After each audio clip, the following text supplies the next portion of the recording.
Keisha, we might need some tissues for this one, but since we don't have any, we're just going to do old school with our shirts if we have to, right? You got to go old school. Yeah. Hey, Ron, you got something with this one, baby. 2024, let's go. People got it twisted. They think cause we Christian, we soft. Son, we saved, not soft. Let's go. Clap your hands if you know that you've been saved. Do your dance if you know that you've been saved. Give him praise if you know that you've been saved. If you've been saved, then you put your whole self in. He takes your old self out. He puts your new self in and turns your life around. Hey.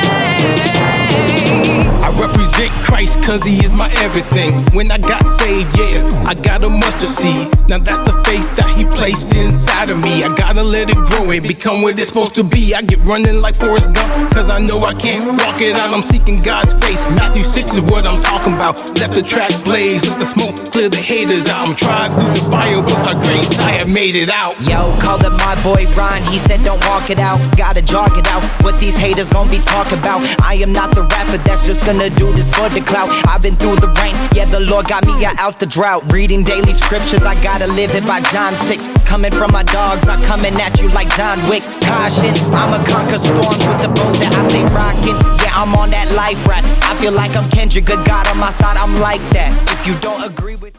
Welcome to Uncharted Conversations. I'm Keisha. I'm Chrissy. And we are with the Humble Heartbeat today. We're here to tell you who we are and how we got here. Yeah, it's quite the story. Like, it really just came about really as a next step. Wouldn't you say, Keisha? Yeah. So we're both authors. I came into the author world first, and I published my first book in 2019. And I did it a hybrid, traditional. So through a traditional publishing house, but it was a self-publishing portion. And it was a very unique experience. And I told Keisha, this is good, but there's just not a lot on the back end. And one thing you have to know about authors, Keisha, and let me know if you agree with this, is writing the book is actually the easiest part, because when it comes to marketing, it's where every author just puts like the big red no sign on there, because we write books, right? I agree. And sometimes you get a writer who's also a good marketer, and then it's like a goldmine for them, right? But most authors don't like marketing. And that was true because there wasn't a lot of marketing help on that. And, Keisha is fabulous at marketing. She's a master networker. So we were going along and we were doing events and things like that. And I just called Keisha one day and I said, hey, I really feel like the Lord is saying it's time for us to go to the next step. So I really want to start a publishing company. And I had to make sure she was still on the line because there was a lot of silence there. And I was like, oh, maybe she is not getting the same download that I'm getting.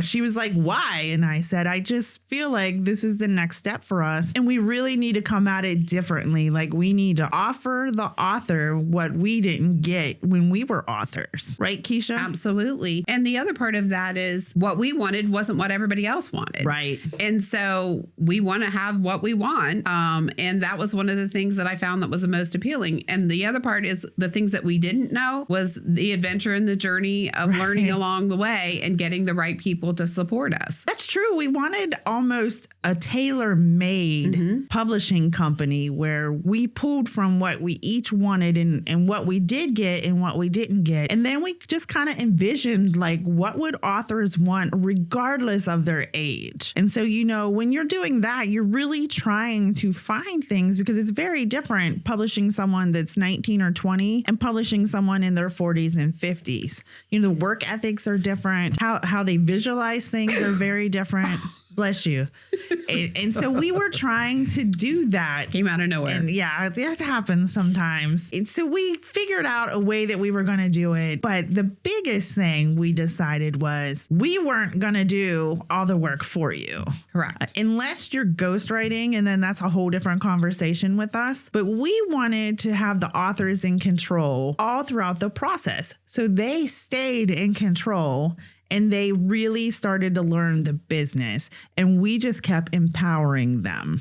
Yes. And we teach you, if you want to go speak, we teach you that world and how to conduct yourself there. So before you ever step on there, you're already learning that, because a key thing I heard in a sermon one time was, if you operate like you're already there, when you get there, you don't have like those squirrel moments, right? You just like stop and take it all in, and then it just goes out the window, right? I know that has happened to both of us before, and we're just like, what's happening here? What are we doing?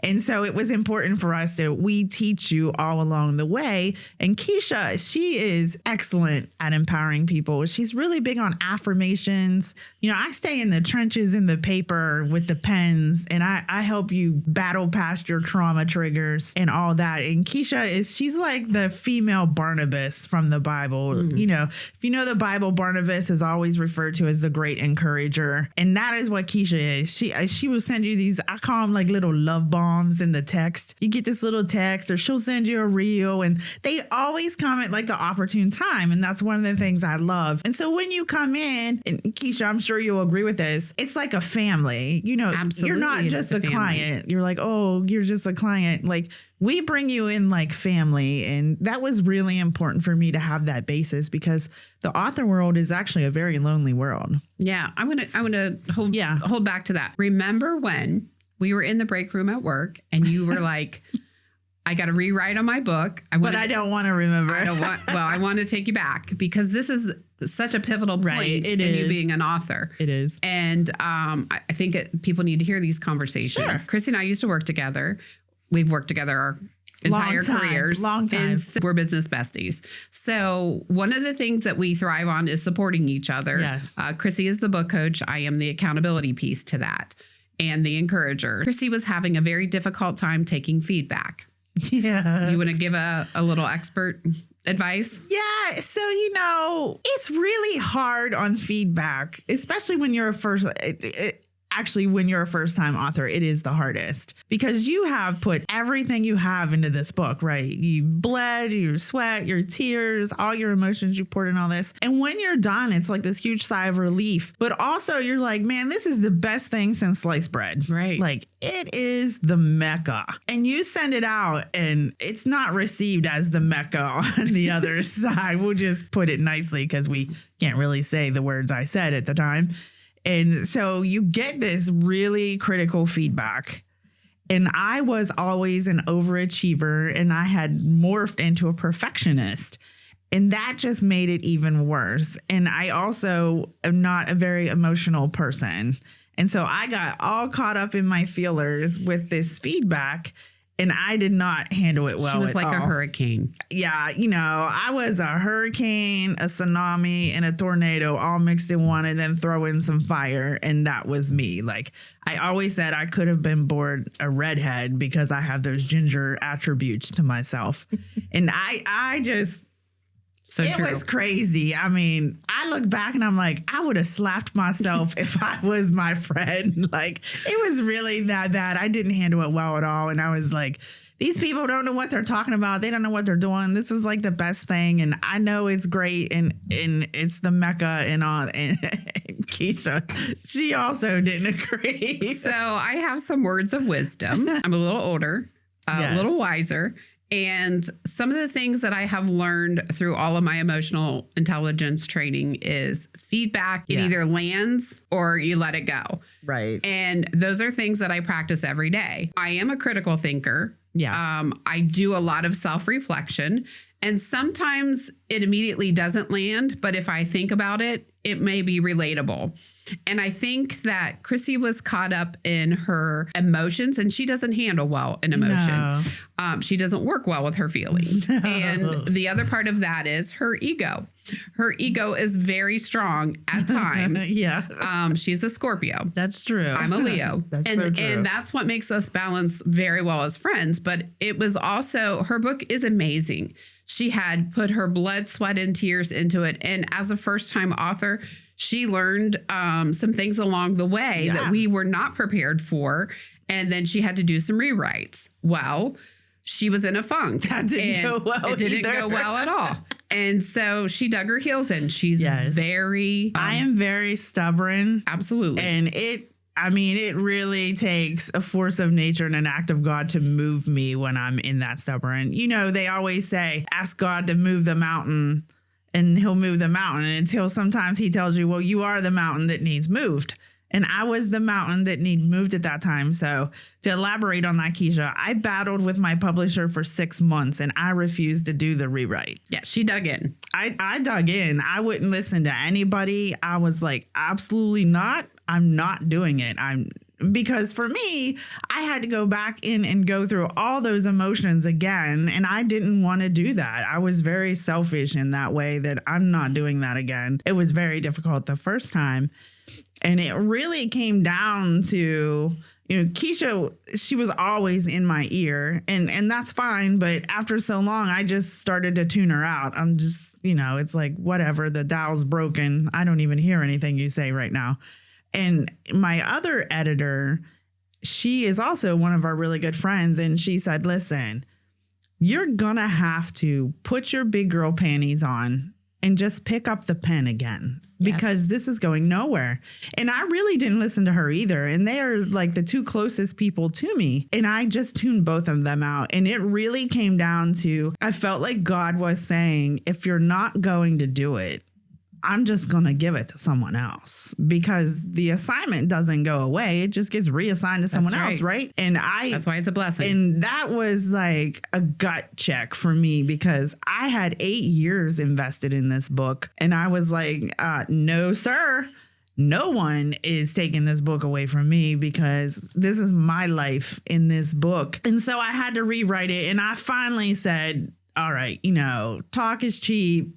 I got to walk the walk instead of just talking to talk. So I did. I rewrote it. And every time it went to editing, it was like, could have been on like a broken record. Like, brutal. This is good, but it's not good enough. Or this is a great coffee table book. And, for me, those have different meanings than other people because, coffee table books are decorations in my mind. It's just a decoration. You find them on coffee tables and houses that are being shown and in doctor's office and stuff. And that wasn't what I wanted for my book. I wanted to make an impact and bring a big change into the way things were done with this book. And so I went back and I really isolated heavily. And I would leave my family. Like we all lived in the same house at the time. And I would literally drive to a coffee shop or I would go to the library for hours just to be away so I didn't have any distractions. And then I would, sit up in my room with the computer and they would literally like knock on the door and leave a tray of food out in the hallway because I just was like, I do not want to be disturbed. Yeah. And I had to go to those places. And, for me, the way I did it, I would not recommend because it was very unhealthy mentally. It was very unhealthy because I didn't pull any support in at the time. Well, I think you had support. You chose not. Right. I chose to ignore it all. Yeah. And the other part of that is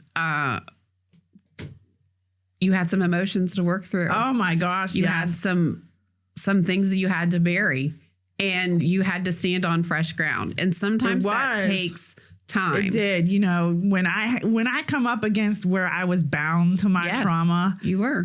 And it's brutal. Your mind doesn't comprehend that you're not back in that place. That moment. And so it really tells your body you're back there and you relive all that again. And I call that like the recoil, the emotional recoil. And I was so caught in that. But I will say now that we're that far and, it was published, I didn't even know. I just woke up one Sunday and it was like in my mind, hey, you should probably get on the website. And my book was the main one on the website. It had been published and I didn't even have any idea. And so now I look back and, that there was a lot of training in all of that. A lot of training. Yes. And a lot of lessons learned. And so now the funny thing is now I'm that brutal person in the feedback because I know what it can do to you if you really dismiss what other people are saying. Because here's the deal. you want the best version of your book to go out. Absolutely. No matter how long it Once takes. it's in print, it's there for eternity. Right. It's there forever. And, you can re-release It's it a legacy. and correct things, but people don't forget the first edition, right? The first is, and so I tell people spend the time, whatever it takes, don't beat yourself up over timelines, but you need to be held accountable to your timelines. But the publishing one, until it is agreed upon that this is the absolute best version of what you're putting out, don't put it out there, because the minute you get a negative feedback, you are just going to go so far backwards that you better have a net down there or someone there to catch you. And it is really hard to bounce back. That's why a lot of people that write a book and want to continue writing don't. Because they'll get negative feedback and then all the emotions come in. So yeah, I told Keisha, we have so much experience in that world and on the separate sides, because, I don't really do a lot of the marketing. It's not my thing. I don't. I'm the planner. I don't really enjoy that. Keisha's the planner and I'm the fly by the seat of our pants. When I finish one project, I'm ready for the next project. And I don't take a lot of time in between to do that. But that's what makes us good, because Keisha can dial in and see what's happening, right? And I'm already envisioning, here's the next 3 projects. Well, and the other part of this, we did a lot of research in project management on how a publication should flow. And listen, I'm going to interrupt you for a minute. If you ever want to get good at project management, work in construction. Yes, that's work where in we construction. got our experience in construction. 2 chicks in construction learning project management. It was a trip. Yes. That might be a separate conversation. Yes, but what I wanted to say is, remember when we were in Atlanta? And so let's go back to the break room, because to finish your thought there of what you said, because it was brutal, but it really was pulling the curtain back, I would say, would be a good thing. Absolutely. So I love Chrissy to death, but you can talk about it and wish on it and piss and moan about it. But I said to her one day, she just kept on and on and on about how much she was sacrificing, which she was sacrificing greatly. And I have such mad respect for you. Yeah. And I know what it's like to sacrifice for something that you love. And I looked at her one day. She caught me on a moment that I gave her the look like, are you really going to go there? She did. And I looked at her and I said, I remember it was a lunch break and we were heating up food, talking. And I looked at her. She just kept going on and on about how much she was sacrificing. And I looked at her and I said, are you going to talk about writing a book? Are you going to write the damn book? Right. And it caught her in a moment, and I can still feel your tension in that moment. I'm like standing there with my fork, like, that painting with the 2 old people like holding their thing. Like, I'm standing there with my fork, like, am I going to use this to eat? Or is there going to be an altercation here in the kitchen? And the people walking by, they're like, do those 2 even really like each other? Because it's not going well in there. And we have always agreed to disagree. Yeah. And, we do have tough conversations. Yeah. But I looked at her and I said, it's not going to be there forever. It's just not. And you said, I don't want somebody to steal my blessing. And I said, well, then get on it. That's right. Because, your blessings just go to other people, in all honesty. Absolutely. Like, they'll just go to other people. And so the funny thing about this is I did not hurt her with the fork, by the way. I did eat my lunch with it. And we went down. And when I got an invitation to an awards ceremony in Atlanta, I called Keisha and said, hey, I'm getting this award in Atlanta. I'd really like you to come. Are you available to come? And these are the dates. And I said, there's going to be a red carpet. So we're going to need red carpet dresses. And we love being on red carpet. We love dressing up because we can glam up with the best of them, right? And so we go, and I was like, so something I didn't tell you before you agreed to come here is during the red carpet event, there's this networking power hour. And I said, so I will probably just be in like some corner, just sipping some soda or something. And so the funny thing was, it was an hour and a half it turned out to be, Keisha? There are like 80 people in the room counting us, right? I'm going to say about 80. And in the time of this power hour, I talked to, 3 people? Maybe 3, 4. 3, 4 people, right? In an hour and a half, because we start talking books and it's just over. Keisha comes back at the end of the time and she goes, I got 75 contacts. And I was like, what? She had talked to 75 people because she knows how to maneuver. And so, Keisha, if you want to elaborate on that, because I think that's some of the things that really freak authors out, is the idea of having to go into these places and network yourself. Because here's the thing.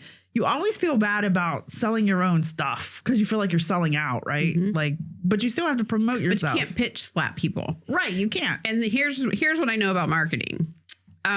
First of all, you got to do your research. If you're showing up somewhere, you got to know who's going to be in the room. Exactly. So if any time that you are going to an event like that, you definitely need to know who's on the invite list and who you really want to target and having intentional conversations. And I had already done that because I had the book in my hand. We came prepared. I knew what people that were having podcasts, what people who were bigger publishers, who did I want to talk to, direct conversations. And those were my targets when I walked in that room.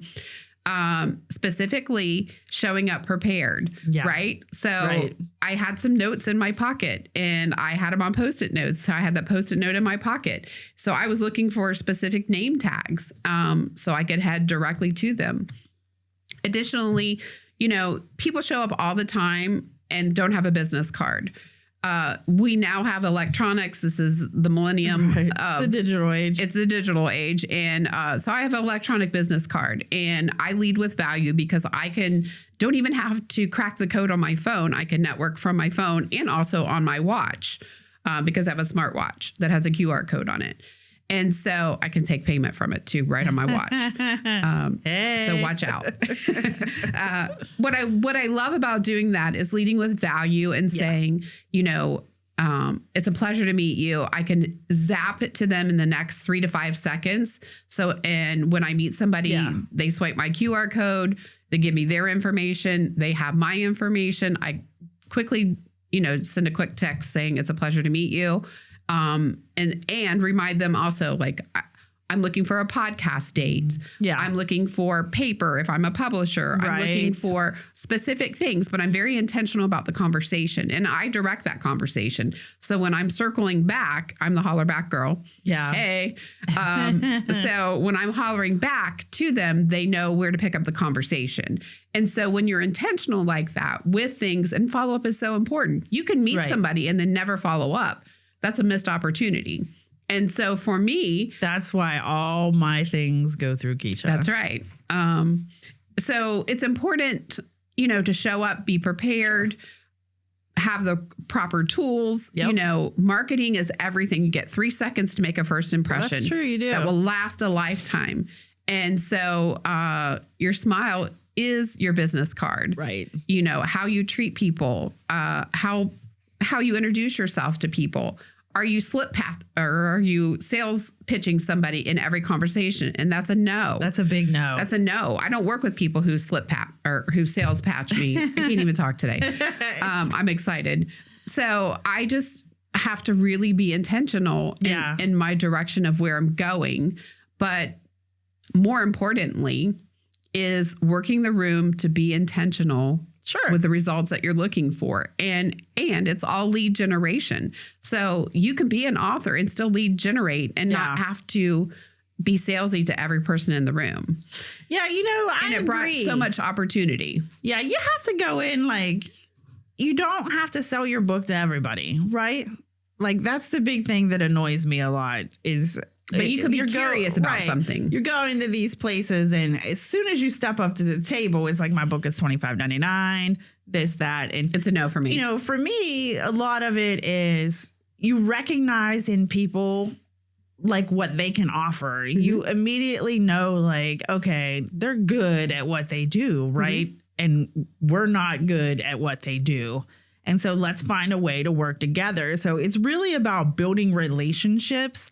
Because the funny thing is we got a lot of long-standing relationships out of that event. And that event was, 3-4 years ago? When we Probably did it? 4 now. Maybe like 4 Almost years 5. ago. Yeah.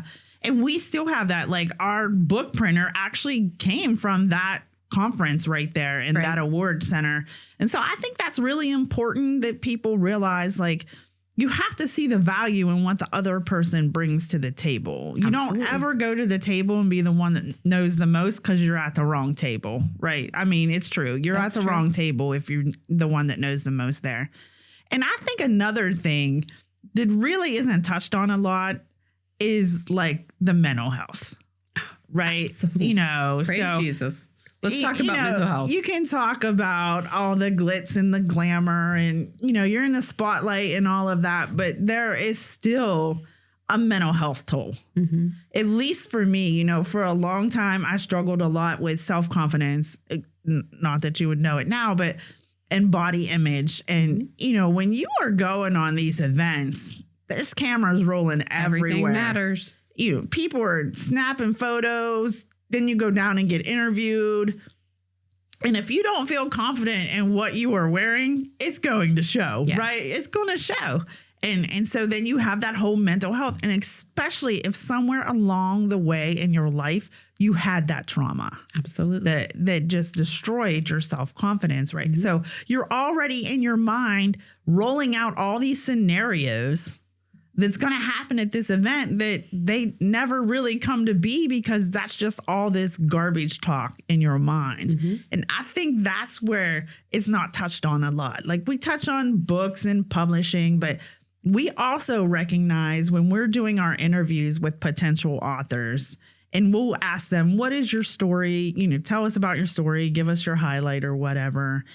And really what I'm looking for in that story and what they're saying is the mental health. Sure. Where are you and how'd you get there? You know, in your story, when you're telling me your little snippet, I can pretty much forecast where we're going to run into problems. And it is when you get into the trauma part of your story, because let's face it, everyone has trauma, whether they want to say they do or not. It's okay to say that you've had a traumatic experience. Sure. It's not shameful and taboo. We're more alike than we are different. Right. You know, we have to get out of that whole thing. And I think for me, I don't really get nervous before events, but that event, I was really nervous because I had worn something that was really fitting, which I don't tend to normally wear. And I found it, and, you know, I look in the mirror. You looked like $1 million. Right. Like, she's like, you look like $1 million, right? At one point in my life, I weighed close to 400 pounds. And when I look in the mirror, I still to this day, 20, 30 years later, I see remnants of that person. Mm-hmm. I'm always like, oh, you know, my face looks like it's getting fatter. And in essence, it's not. I'm just seeing it that way. So I'm projecting that. So in my mind, I'm running through all of these things. And then, you know, you have to be yourself when you get there. And if you're already battling before you even walk through the door, that's a problem. And so I think that's also one of the good things about where we come from in the publishing is we recognize all that. We always say there isn't an excuse that you can give us that we don't already know the answer to, because we've used a lot of the same excuses that people give us. And it's really when they get caught in the recoil and they don't figure out how to get out of there. But I have the best reply. Yeah. How much is it costing you? Right. You know, because it cost me a lot. Exactly. And I knew that if I didn't do those things, I would never have a book. I knew that the price of the terror, right. Of reliving my trauma to write my book, if I didn't do it, I would never have this opportunity again. And my story is important. It is. And I wanted to make sure, even though, and here's the other thing, if you're ever writing a book, make sure that you have support. Absolutely. And I you don't need to have people on speed dial. Yes. I mean to say, and these are part of our questions that we ask people when they sign up to write a book. One of the questions are, do you have emotional support for that? Because it will take you back into places. Your body will feel the trauma before your mind will ever get you to the experience. Sure. And I'm triggered still to this day very quickly on certain things. And I have a hard time catching myself. But when I do, it's okay. I have to feel it. I have to let my Sure. body feel it, and then it will move on. But I also have to remember it's gone. It's done. It's in the Right. past, and I'm okay. So Yeah, that's true, because a lot of what people don't realize is a couple things about trauma. Trauma's not going anywhere. right. Until you address it. It sees no race. It sees no color. It sees no age, no gender. Trauma is for everyone, to put it bluntly. And so you have to think like the trauma didn't kill you, right? We say that, right? The trauma didn't kill me. But did it really? Not? It cost you. Because a lot of times you don't realize what it took from you. So I always say like trauma stole from you and you never even noticed what it took. Yeah. And a lot of times when you have very traumatic experiences in your life or really any kind of trauma, your self-confidence takes a blow. Your belief in yourself, and you get these phobias, or you turn to addictions to ease the trauma, and then you have the trauma of the addiction on top of the trauma.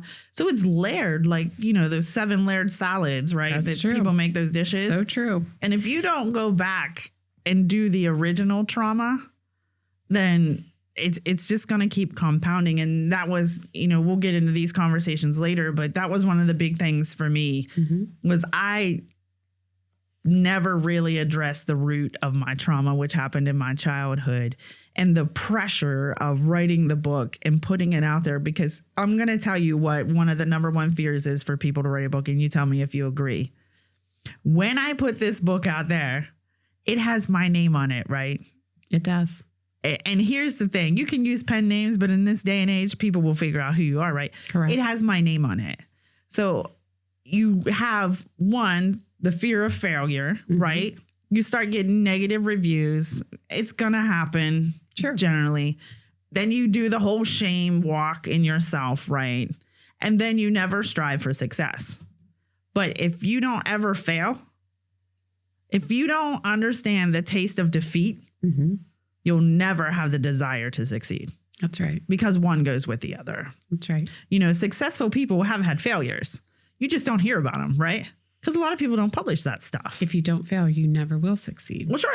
Because it's falling down and getting up, falling down and getting up, falling down and getting up. It's not how many times you fall down. It's how you bring yourself back up. That's true. When you fall down, right? And so a lot of people, they just stop.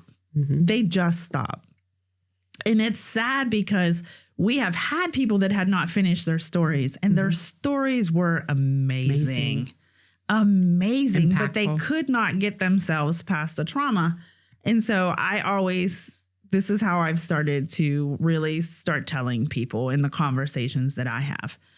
Every story matters. I don't care what genre it is. Every story matters. And your story is meant for someone out in the world, right? And so you are essentially a lifeline to somebody. And when you don't write your story, that lifeline disappears for that person. And when you can start thinking about it that way, like never write a book just to make money. I cannot stand that answer. How about you, Keisha? Like, I'm just being brutally honest. I hate when people answer. I didn't write my book to make money because I want to make money. I wrote my book as a legacy to my family. Sure. And for impact and to help somebody else. And that is honestly the means of my book. I don't care if I sell 10,000 books. I'm good with that. But here's what I am. I know that my book will go to the right people. Right. My book is about survivors, and it is an anthology book with other people in the book who tell their story of people of survivors. And it is very empowering because you don't know what people have been through. I don't look like my story. Right. You don't. And I've been through a lot of things, but I'm still standing. And that is the most important thing to me. Yeah. And you know what the travesty of that answer is? They don't know what it's like in the author world, right? Yes. Everything is not the bestseller list. Because in society, we only put out the best things, right? The highlight reel. You see people at their best, right? I call it like the the painted life. You know, everybody wants the Norman Rockwell, Thomas Kincaid versions of everything. Oh, it's so pretty. It's beautiful. But here's the thing. You don't know what it's like. You make pennies on the dollar if you are not selling your book yourself. And so you're saying, I wrote my book because I want to make money. And that is just like, just think of a well, right? You fall in the well and you just keep going down, down, down, down, down, down, down. That's what it's like with that answer. And the travesty is no one teaches them about that part of the business. That's true. They just see people out there, millionaires, and I wrote a book. Well, here's what I'm going to tell you. One, don't ever write your book for money. And if your dream is to finish a book just to make money, you're not dreaming big enough. Write a book for impact. Figure out what you want to impact. I don't care what the genre is. Write a book for an impact. And sometimes it's you. Like we had a client, he said, I want to write my book to show my daughter I'm more than just what I am. I'm more than, I don't want to be caught in what my past was. I want to show her that I'm worthy to be her father. I can tell you, I got home from that appointment and I called Keisha and I was crying on the phone because I'm like, this is legit, right? Yeah. If you tie something that important to your book, when you get caught in all that recoil, that drive to want to do that part is going to keep you in the game. Because in the end, it's a game. You're going to play with yourself. Right. It's like a chess match you're playing with yourself and your mental health to be able to get the book done. And so when you tie it that way, it's something bigger, right? Absolutely. But people don't teach that. Why? They don't want, because people won't write books in that way. If you tell them, well, okay, you're not going to make a lot of money in your book. You can make money. I'm not saying that you can't make money. But when you learn to leverage your book, that's when you start making money. Then doors start to open because your book can get you in the room, but your character is what's going to keep you in there. And I think that's really important for people to understand that you have to conduct yourself in very good ways, no matter where you are in the journey. Absolutely. Well, it's been an uncharted conversation. Yes. Yeah. So we're just getting started. Yeah. Amazing conversation. I appreciate that we got this far, but you know what? We got to leave this to our next conversation. Yes. So it's mental health matters. Mental health matters. And so we're going to leave you today with Unchartered Conversations and look forward for you tuning back in. Hey, this is Keisha. In today's episode, we talked about our trauma experience, our faith walk, and our purpose. It's important that you leave your comments because we'd love to know about it. We'd also like for you to subscribe, like, share, and tag. See you next time. Hi, this is Chrissy. Thanks so much for watching our episode today. Be sure to stay tuned for our featured song. Can't wait to see you next week. Yeah. Hey, Ron, you got something with this one, baby. 2024, let's go. People got it twisted. They think cause we Christian, we soft. Son, we saved, not soft. Let's go. Clap your hands if you know that you've been saved. Do your dance if you know that you've been saved. Give him praise if you know that you've been saved. If you've been saved, then you put your whole self in. He takes your old self out. He puts your new self in and turns your life around. Hey. I represent Christ cause he is my everything. When I got saved, yeah, I got a mustard seed. Now that's the faith that he placed inside of me. I gotta let it grow and become what it's supposed to be. I get running like Forrest Gump cause I know I can't walk it out. I'm seeking God's face. Matthew 6 is what I'm talking about. Let the track blaze, let the smoke clear the haters out. I'm trying through the fire but by grace I have made it out. Yo, called up my boy Ron, he said don't walk it out, gotta jog it out. What these haters gon' be talking about. I am not the rapper that's just gonna do this for the clout. I've been through the rain, yeah, the Lord got me out the drought. Reading daily scriptures, I gotta live it by John 6. Coming from my dogs, I'm coming at you like John Wick. Caution, I'ma conquer storms with the boat that I stay rocking. Yeah, I'm on that life rap. I feel like I'm Kendrick, good God on my side, I'm like that. If you don't agree with me, you might as well just beat it like you Mike Jack. You got enemies, my flow are heavenly, I fight back. With the love from the man above, we just strike facts. Cause with the Lord, I'm so passionate, yeah, I'm rapping it. I was safe, so I'm clapping it. Off the flow, now I'm passing it. Clap your hands if you know that you've been saved. Do your dance if you know that you've been saved. been saved. Giving praise if you know that you've been saved. If you've been saved, then you put your whole self in. He takes your old self out. He puts your new self in and turns your life around. Hey, Clap, clap, clap, clap your hands, yo. Do it, do it, do it, do it, you dance, yo. Give him, give him, give him, give him your praise, yo. If you've been saved, then you put your whole self in. He takes your old self out. He puts your new self in. He turns your life around. Hey, hey. Third soul spirit, the flesh is the other me. Uniquely made, there'll never be another me. Blood on my hands when he died, it's because of me. Now he on the throne and I celebrate recovery. I don't pretend to be something I wasn't meant to be. Living like the enemy, it's gotta be the sin of me.